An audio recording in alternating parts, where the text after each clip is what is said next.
Calvary స్వరము నీ కొరకే, కల్వరి స్వరము నీ కొరకే.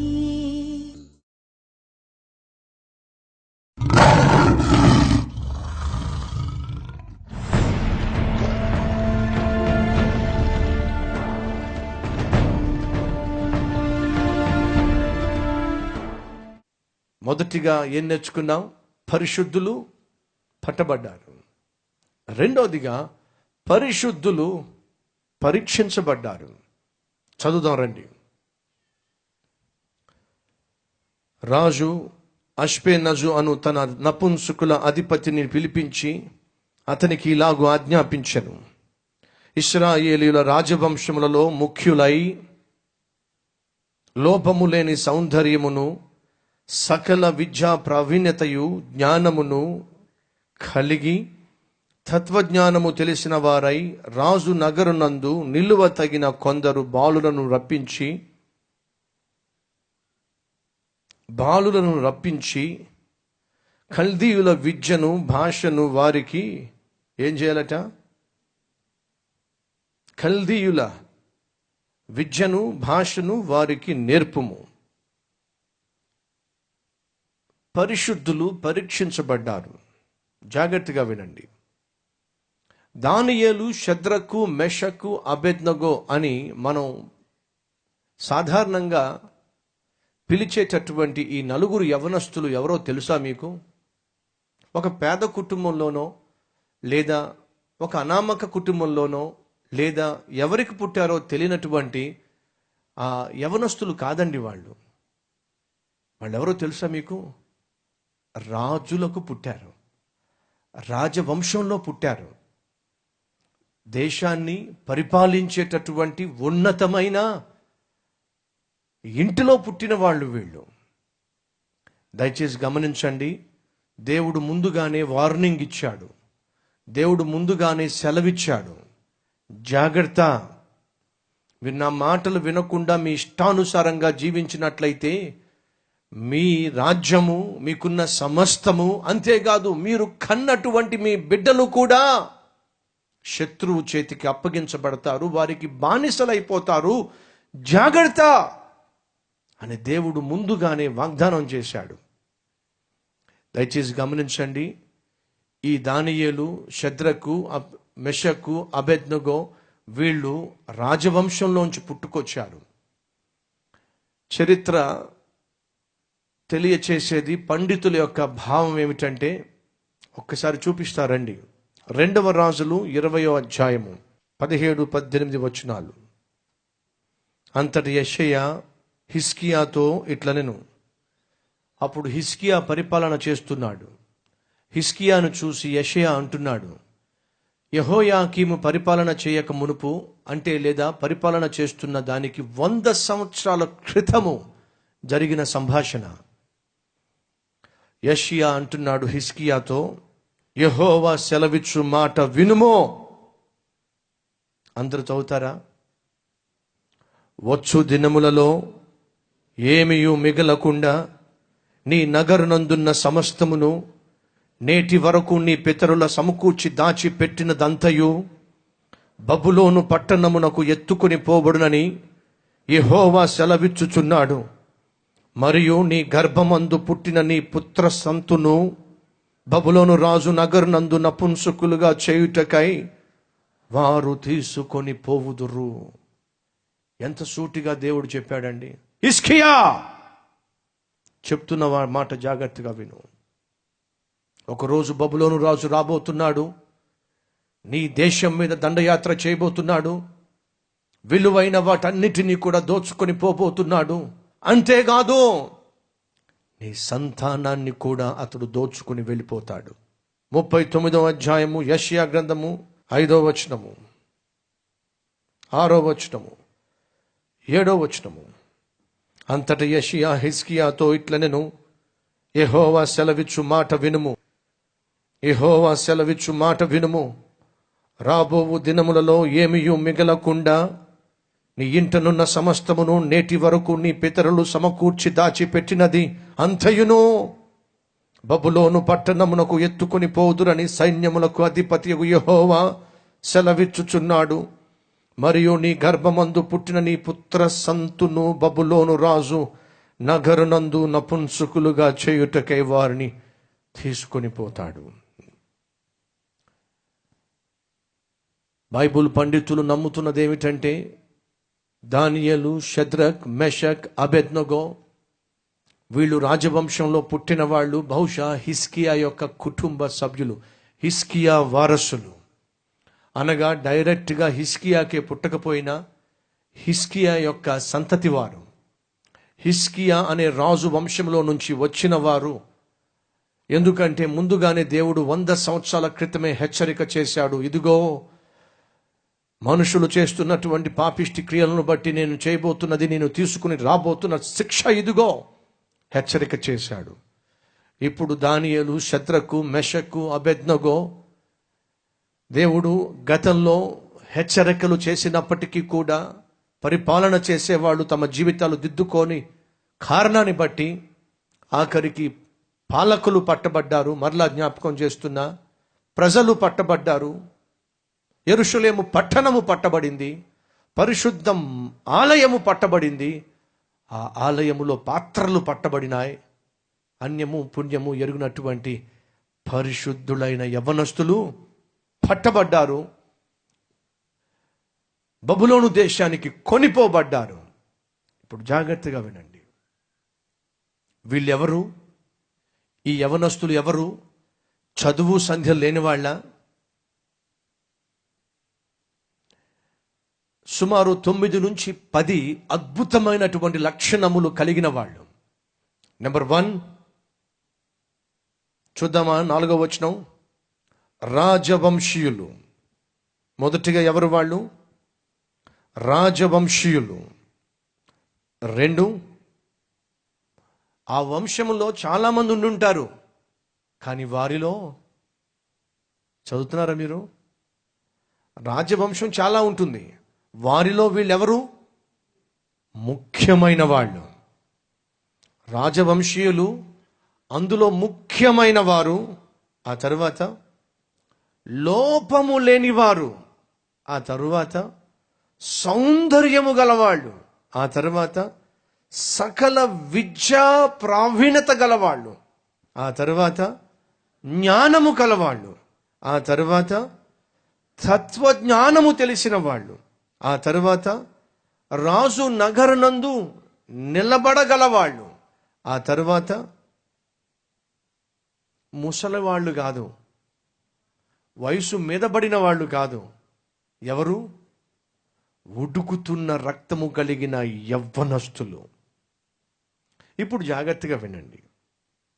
అందం ఉండి, సౌందర్యం ఉంది, సకల విద్యలు నేర్చిన వారై ఉండి, జ్ఞానము కలిగి ఉండి, లోపము లేని వారై ఉండి, రాజవంశములలో ముఖ్యులై ఉండి,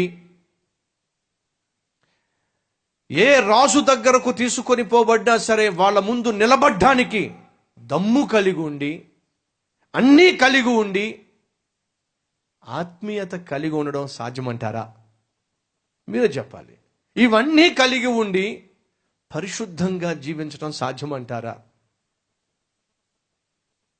రాజవంశంలో పుట్టి ఏ లోటు లేకుండా పెరిగి రాకుమారులుగా ఎదిగి చక్కని అందము కలిగి సౌందర్యవంతులై ఉండి అసలు లోపమే లేని వాళ్ళై ఉండి మహాజ్ఞానము కలిగి ఉండి సకల విద్యలు ఎరిగి ఉండి, అయ్యో ఇన్ని కలిగిన యవనస్తులు అడుగుతున్నా, పరిశుద్ధంగా జీవించడం సాధ్యమంటారా? ఏమండి, కాస్త కొంచెం రంగుంటే చాలు, అమ్మో ఎండలోకి నేను రాలేను. అవునా?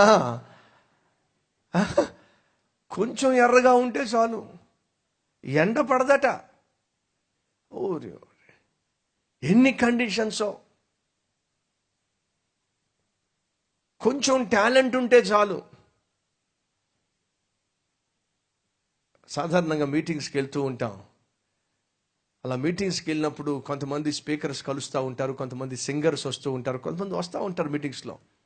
అందరం టీ తాగుతూ ఉంటే ఆయన అంటారు, నేను టీ తాగనండి. ఎందుకు? గొంతు పాడైపోతుంది.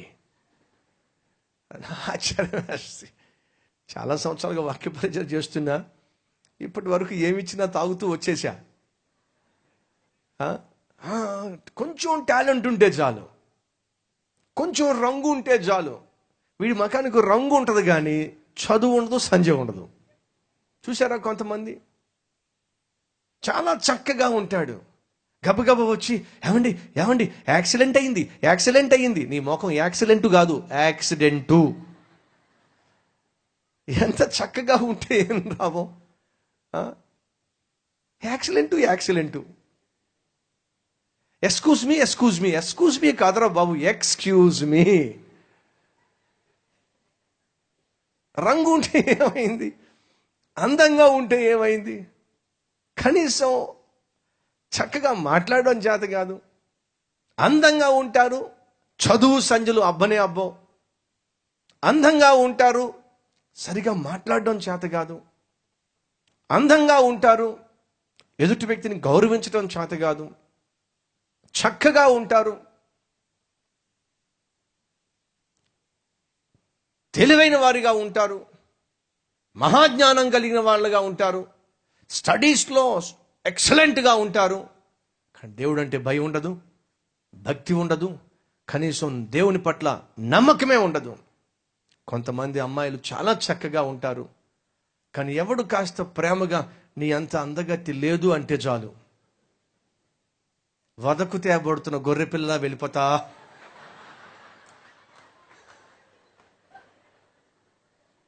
ఏం లాభం చెప్పండి? అంత అందం ఉంటే మాత్రం ఆ అందానికి తగ్గ ఏముండాలి? బుద్ధి ఉండాలి. ఆ అందానికి తగ్గ జ్ఞానం ఉండాలి. ఆ అందానికి తగ్గ వివేకం ఉండాలి. ఆ అందానికి తగ్గ ఆత్మీయత ఉండాలి. ఒకసారి ఒక వ్యక్తి వచ్చాడు, చాలా చక్కగా ఉన్నాడు. తనకున్న సమస్య చెప్పుకోవడానికి వచ్చాడు, చాలా చక్కగా ఉన్నాడు. ఒక పెద్ద కాలేజీకి ప్రిన్సిపల్గానో ఏదో ఉన్నతమైన పోస్ట్లో ఉన్నాడు. అంటున్నాడు, నేను ఉన్నతమైన పోస్ట్లో ఉన్నాను. సమస్య ఏమిటి? ఉన్నతమైన పోస్ట్లో ఉన్నాను, పెద్ద కాలేజీకి ప్రిన్సిపల్గా ఉన్నాను. సమస్య ఏమిటి? ప్యూనుతో పెట్టుకున్నాను. ఎవరితో పెట్టున్నాడట? ప్యూను. రిజిస్టర్స్ మోసుకుని వెళ్తుంది ఒక ఆడావిడి, ఆమెతో పెట్టుకున్నాడంట అక్రమ సంబంధం. ఏం లాభం చెప్పండి?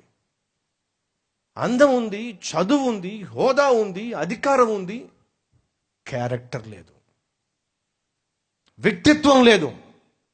ఈరోజు ఇలాంటి వాళ్ళని చాలా మందిని చూస్తాం. అధికారం ఉంటుంది, క్యారెక్టర్ ఉండదు. అందం ఉంటుంది, క్యారెక్టర్ ఉండదు.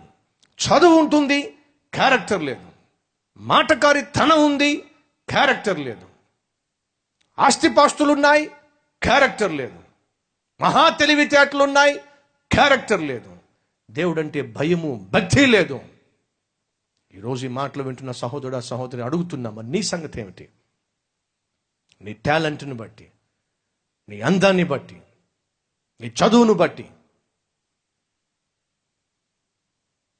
నీకున్న స్కిల్స్ని బట్టి, కమ్యూనికేషన్ స్కిల్స్ని బట్టి, మనుషుల్ని హ్యాండిల్ చేసేటటువంటి స్కిల్స్ని బట్టి, హెచ్ఆర్ స్కిల్స్ని బట్టి నువ్వు గర్విస్తున్నావేమో, అతిశయిస్తున్నావేమో. కానీ look at these young people. ఈ యవనస్తులను చూడండి. అయ్యో, సామాన్యులు కాదండి వీళ్ళు, సామాన్యులు కాదండి. రాజవంశంలో పుట్టారు, రాకుమారులుగా పెరిగారు, సకల విద్యలు నేర్చారు, లోపము లేదు, సౌందర్యవంతులు, జ్ఞానము గలవాళ్ళు, తత్వజ్ఞానము గలవాళ్ళు, రాజు దగ్గర నిలబడ్డానికి అన్ని విధాలుగా యోగ్యులు. కానీ వాళ్ళు ఇంత కూడా గర్వం లేదే, ఇంత కూడా అహము లేదే, ఇంత కూడా హెచ్చించుకునే తత్వం లేదే. ఈ రోజుల్లో మనుషులను చూసారా? కొంచెం జుట్టు పొడుగు మా సిస్టర్స్, కొంచెం జుట్టు పొడుగ్గా ఉంటే చాలు, నడక సరిగా ఉండదు. కొంచెం ముక్కు సరిగా ఉంటే చాలు, కొంచెం ముఖం సరిగా ఉంటే చాలు. అయ్యో, మనుషులు భూమి మీద నిలబట్టలేదే. కొంచెం చదువు ఉంటే చాలు, కొంచెం మంచి ఉద్యోగం ఉంటే చాలు, ఒక చిన్న ఇల్లు కొంచెం బాగా కట్టుకుంటే చాలు, ఒక చిన్న కారు కొనుక్కుంటే చాలు. మీరు గమనిస్తారు లేదు, ఇవన్నీ గమనిస్తూ ఉంటా. కారు కొనక ముందు నడక ఒకలా ఉంటుంది. కారు కొన్న తర్వాత అయ్యో అయ్యో అయ్యో ఆ నడకే మారిపోద్ది. బైక్ కొనక ముందు నడక ఒకలా ఉంటుంది. ఆ బైక్ కొన్న తర్వాత ఆ బైక్ దగ్గరికి వెళ్ళి ఆ బైక్ను స్టార్ట్ చేయడానికి వెళ్తారు చూసారా, ఆ నడకే మారిపోద్ది. మరి బైక్ వేళ్ళ నడక మారుస్తుందో లేకపోతే ఏమో తెలియదు. జాగ్రత్త. ఏమీ లేనివి ఇస్తరాకే ఎగిరెగిరి పడుతుంది. నిండు కుండ తొలకనే తొలకదు. ఈ తొలికేవి, ఒలికేవి, ఉలికిపాటు పడేవి, ఈ వయ్యారాలు ఇవన్నీ కూడా చాలని వ్యక్తిత్వం వల్లే, ఎటూ కాని జీవితం వల్లే ఈ యవనస్తులను చూస్తూ ఉంటే బహు అబ్బురం అనిపిస్తుంది, అద్భుతం అనిపిస్తుంది, ఆశ్చర్యం అనిపిస్తుంది. ఎందుకని? ఇవన్నీ కలిగి ఇంత కూడా గర్వం లేదండి. ఇవన్నీ కలిగి దేవుడంటే బహు భయం అండి, దేవుడంటే బహు భక్తి అండి. ఇవన్నీ కలిగి పరిశుద్ధంగా జీవించాలి అనేటటువంటి ఆతృత అండి, అనేటటువంటి ఆశ అండి. ఈ నలుగురు యొక్క వ్యక్తిత్వము మామూలు వ్యక్తిత్వం కాదండి.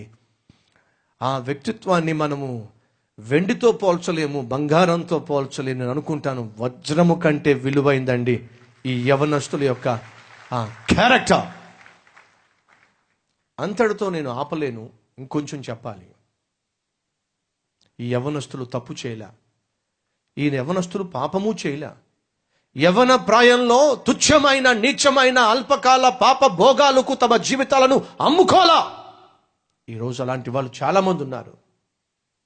కాస్త టీనేజ్లోకి వస్తే చాలు రకరకాల వ్యాపకాలు, కాస్త టీనేజ్లోకి వస్తే చాలు రకరకాల అలవాట్లు, కాస్త టీనేజ్లోకి వస్తే చాలు గర్ల్ ఫ్రెండ్, బాయ్ ఫ్రెండ్, కాస్త టీనేజ్లోకి వస్తే చాలు రకరకాల బూతు జీవితం అలవాటు అయిపోతుంది. దయచేసి గమనించండి. చరిత్ర గణాంకాల ప్రకారము దానియేలు బబులోను దేశానికి కొనిపోబడినప్పుడు అతని వయసు సుమారు 15 సంవత్సరాల నుంచి 17 సంవత్సరాలు. Which means he was a teenager. Teen ఏజ్లో ఉన్నాడు. ఈ టీన్ ఏజ్ చాలా ప్రమాదకరమైంది. ఈ టీనేజ్ దేంతో స్టార్ట్ అవుతుంది? ఈ మాట మీరు విన్నారా? టీనేజ్ విన్నారా ఈ మాట? ఎంతమంది టీనేజ్ అనే మాట విన్నామన్న వారు చూపించండి. Very good. మీలో ఎంతమంది టీనేజ్ దాటొచ్చారో చూపించండి. ఓహో, రైట్. అయితే వినండి, టీనేజ్ స్టార్ట్స్ విత్ 13. ఎందుకు దాన్ని టీన్ ఏజ్ అన్నారంటే, ఓల్డ్ ఏజ్ ఉందా? మిడిల్ ఏజ్ ఉందా?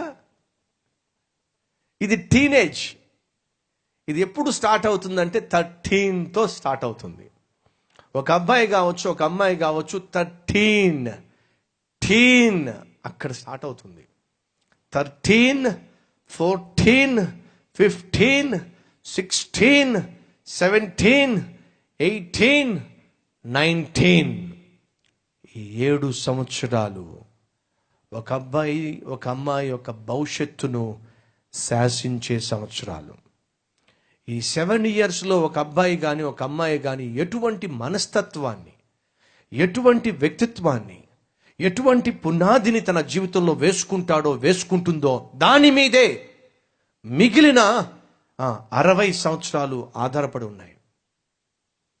ఈ టీనేజ్లోనే నీ బ్రతుకంతా కూడా ప్రాముఖ్యంగా నీ బ్రతుకుకు, నీ భవిష్యత్తుకు కావలసినటువంటి పునాది వేయబడేది ఈ టీనేజ్లోనే.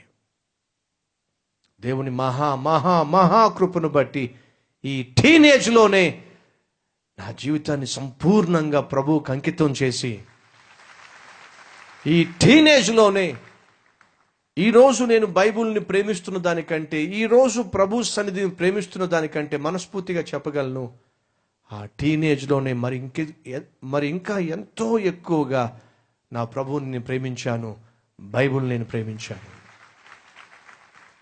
ఈరోజు ఈ పరిచర్యకు, ఈరోజు ఈ సేవకు, ఈరోజు ఈ నా జీవితానికి పునాది ఏదైనా ఉంది అంటే టీనేజ్లో నా దేవుడు నా జీవితంలో వేసిన పునాదే.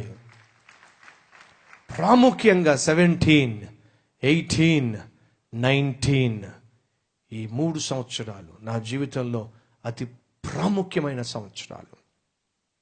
ఈ టీనేజ్లో, ఈ 17, 18, 19 ఇయర్స్లో నా జీవితంలో దేవుడు బహు స్థిరమైనటువంటి పునాదులు వేశాడు. బ్రతికితే ప్రభువు కొరకే బ్రతకాలి, బ్రతికితే ఆత్మల సంపాదన కొరకే బ్రతకాలి, బ్రతికితే ఒక సువార్థికునిగాను, క్రీస్తు ప్రేమను ప్రకటించేవానిగాను, ఆత్మలను సంపాదించేవానిగానే బ్రతకాలి. మరొక ఆశ గాని ఆశయము గాని నా జీవితంలో ఉండడానికి వీల్లేదు అనేటటువంటి బలమైన నిర్ణయము నేను తీసుకుంది ఈ టీనేజ్లోనే. సహోదరుడా, సహోదరి, అడుగుతున్నాను, టీనేజ్లో నువ్వు ఏ పునాది వేసుకున్నావు? టీనేజ్లో నీ జీవితాన్ని ఏ విధంగా మలుచుకున్నావు? ఒకవేళ అప్పటికే నీ జీవితం పాడైనట్లయితే ఇప్పటికీ నా దేవుడు సిద్ధంగా ఉన్నాడు. నువ్వు ఎంత పాడైపోయినా నీ బ్రతుకును బాగు చేయటానికి, నిన్ను నీ జీవితాన్ని మలచటానికి.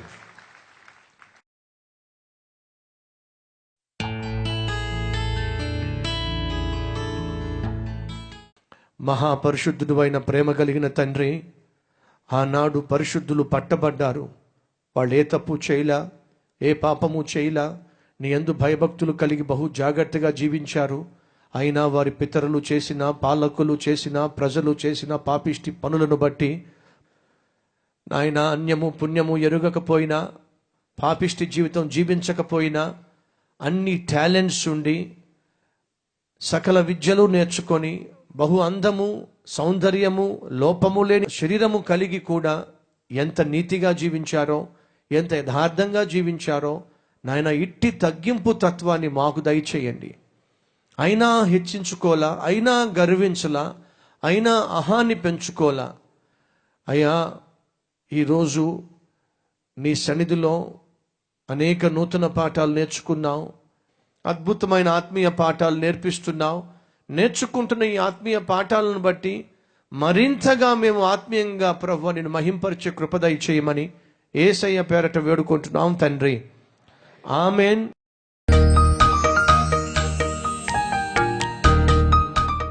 కల్వరి టెంపుల్ ఉపవాస ప్రార్థనలో పాల్గొనడం ద్వారా పచ్చి త్రాగుబోతైన నా భర్త మారాడు. షలోం, నా పేరు నాగేశ్వరి, నా భర్త పేరు శ్రీనివాస్. నా భర్త చెడు సావాసాలకి, తాగుడికి బానిసైపోయి ఇంకే తాగుడు తప్ప రెండో ప్రపంచం లేకుండా జీవించాడు. ఇంట్లో డబ్బులు తీసుకెళ్ళిపోతాం, బంగారం తీసుకెళ్ళిపోతాం, అవి తీసుకెళ్ళిపోయి తాగేసి కొట్లాడటం.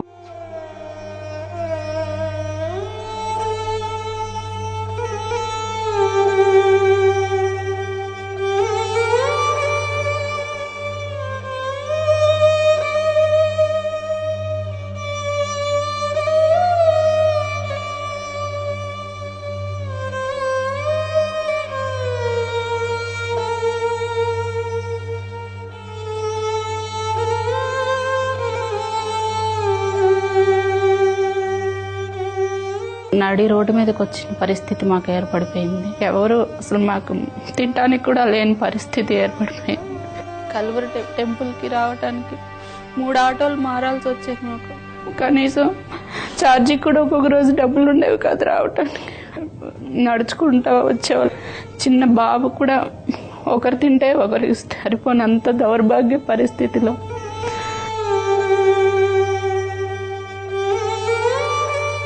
ఫీజులు కట్టే పరిస్థితి కూడా లేదు. బుక్స్, ఆ సంవత్సరం బుక్స్ కొనడానికి కూడా డబ్బులు లేని పరిస్థితి. అవసరం లేదు, స్కూల్ వద్దే ఎక్కడైనా పనికి పెడతాం, అలాంటి మాటలు అనేవాడు. బాబుని కూడా తీసుకునేవాడు. రోజు మొదలయ్యింది అంటే ఆ తాగుడుతోనే. ఎక్కడికి వెళ్ళిపోయేవాడో కూడా పగలు తెలిసేది కాదు.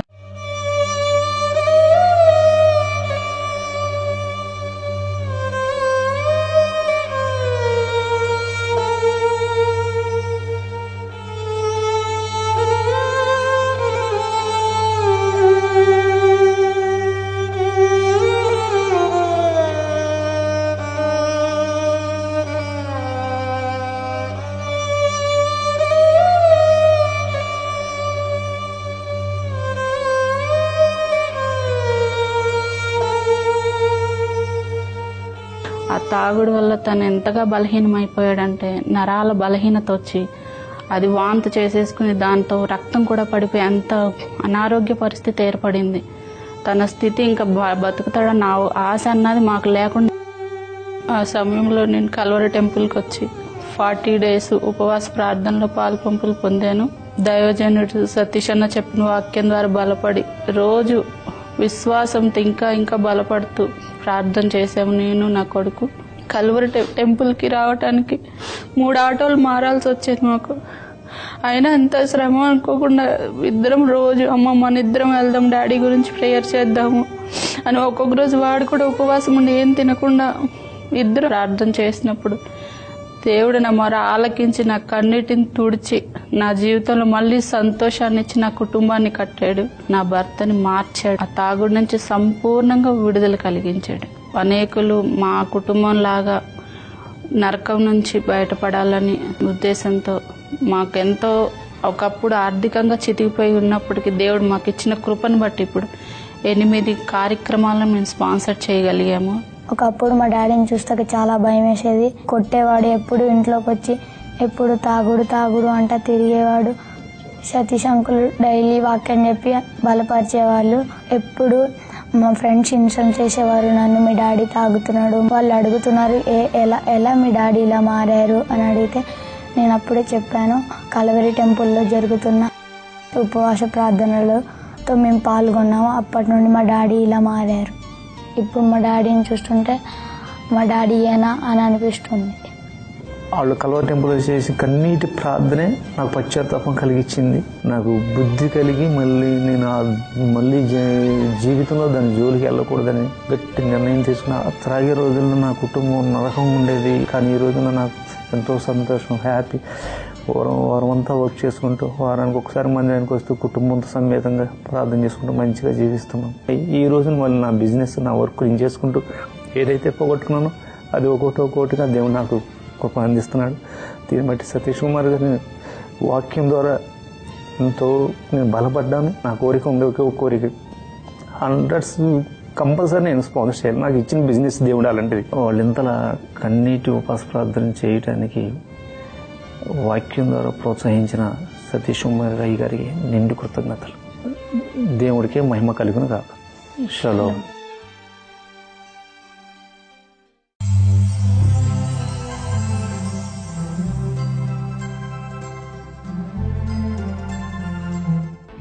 మనిషిగా ఎలా బ్రతకాలో తెలియజేసే, మోక్షానికి వెళ్లే మార్గాన్ని బోధించి ప్రతి చిక్కు సమస్యకు పరిష్కారాన్ని చూపే, సత్ప్రవర్తన కలిగిన యవ్వనస్తులుగా తీర్చిదిద్దే, దేవుడు ఆశించిన కుటుంబంగా నీ కుటుంబాన్ని నిర్మించుకోవాలంటే విరక్తి జీవితం నుండి విడిపించే, నిరుత్సాహాన్ని తొలగించి నిజమైన సంతోషాన్నిచ్చే, కుల మత ప్రాంతీయ తత్వాలకు అతీతమైన, పేద ధనిక తారతమ్యం లేని స్వచ్ఛమైన సమృద్ధి కలిగిన వాక్యమందించబడుతున్న మందిరం, దేవుని మహిమతో నిండిన మందిరం, దేవుని చేత 52 రోజులలో నిర్మించబడిన అద్భుతమైన మందిరం, మన ఆసియా ఖండంలోనే అతిపెద్ద మందిరం, 1,00,000కు పైగా సభ్యులు కలిగి ప్రపంచంలోనే అతివేగంగా అభివృద్ధి చెందుతున్న మందిరం మన కల్వరి టెంపుల్. ఈ అద్భుతమైన మందిరాన్ని మీరును దర్శించండి, మీ జీవితాలను దిద్దుకోండి, దేవుణ్ణి మహిమపరచండి.